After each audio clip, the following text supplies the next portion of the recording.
Let us now consider what happens when there is increase in the real wage. Now just consider this, okay? See, when my real wage is increasing, it means that the budget line's slope is increasing. When there is increase in the slope of something, so what is slope? It is perpendicular by base, isn't it? So for example, initially perpendicular by base was this. Now, when this increases, it means that you have more perpendicular divided by the same base. Then you have more perpendicular divided by the same base. It means that the line becomes steeper, more and more perpendicular by the same base. So the line becomes steeper. So this is what I have done. There is an increase in the real wage. So initially this was my budget line. Then I changed my budget line to this. Then I changed my budget line to this, right? Now just think about this. As your real wage increases, then your leisure, it should become expensive, isn't it? You don't want to enjoy leisure because for every hour of leisure, you are giving up more income. More income is wasted. It's like this. Earlier, when I would enjoy 1 hour of leisure, my income was 1,000 rupees. Now, when I enjoy the same 1 hour of leisure and my income is 5,000, I give up 5,000. So I reduce my leisure. I go back. And when I join all these points, I get that, okay, because my leisure is decreasing, it means my labor is increasing when my income is increasing. So increase in real wages causes increase in the labor hour. This is the supply of labor. Now, once you go ahead into the advanced courses,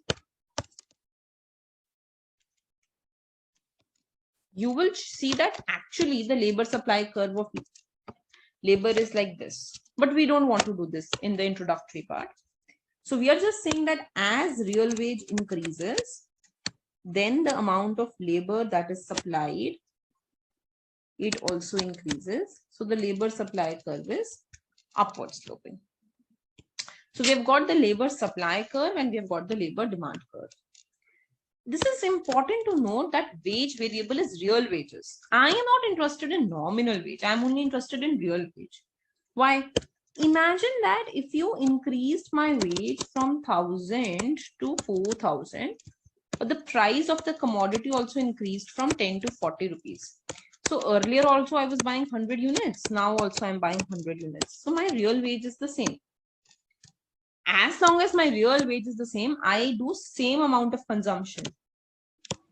There is no increase in consumption. So there is no reason why I should work more. Instead, I should just put the remaining hours to leisure. Because in the real sense, I am just getting the same money. So there is no reason why I should work more.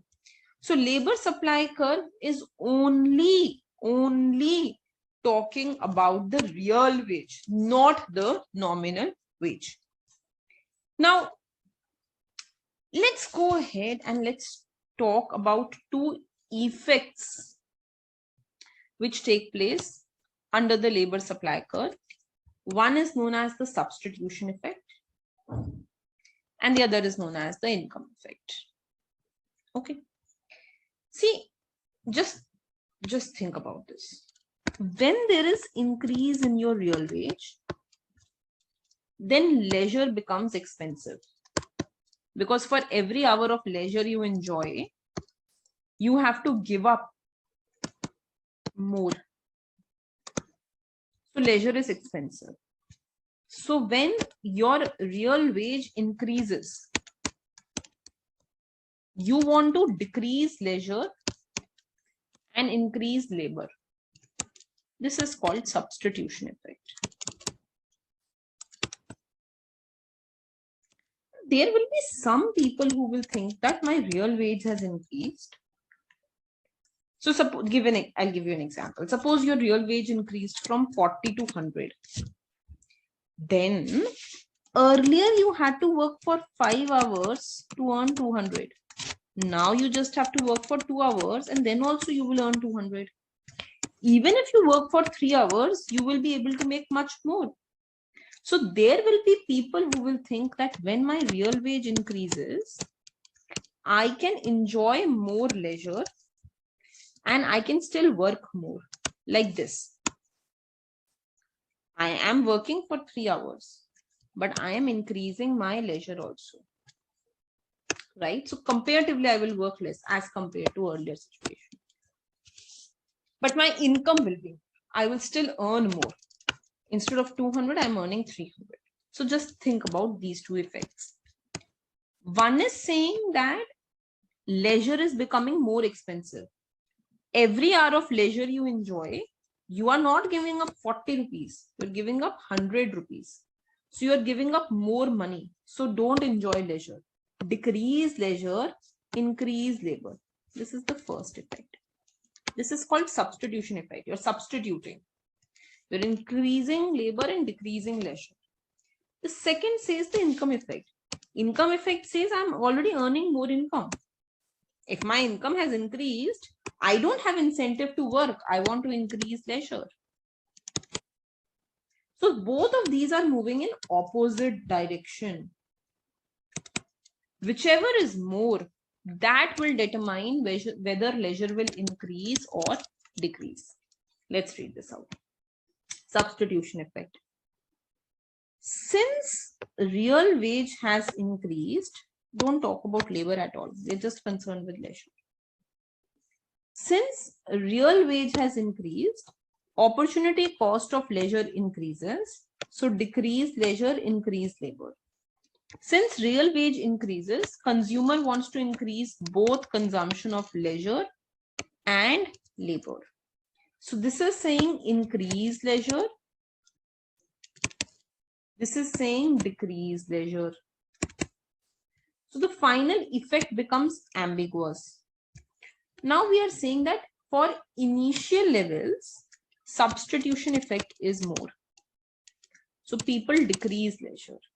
Later, income effect is more. So people increase leisure. For later, I mean, when there is huge income, consider the case of very, very rich man. For him, increase in income, he will just enjoy leisure. But consider a person like me. I would like to, when my wage rate increases, I would simply reduce leisure and I will increase my labor. So at earlier levels of income, initial income raises, substitution effect is more. You decrease your leisure. Later income, you increase your leisure. So accordingly, you get a backward bending labor supply curve. This says for initial wage rates. Just check here. Initially, when my wage increases, then my labor is increasing. This is labor. So which means my leisure is decreasing. So substitution effect is more. Later, as my wage keeps on increasing, then my labor decreases, which means leisure is increasing. So income effect is more. The substitution effect is more. Is this clear? Okay.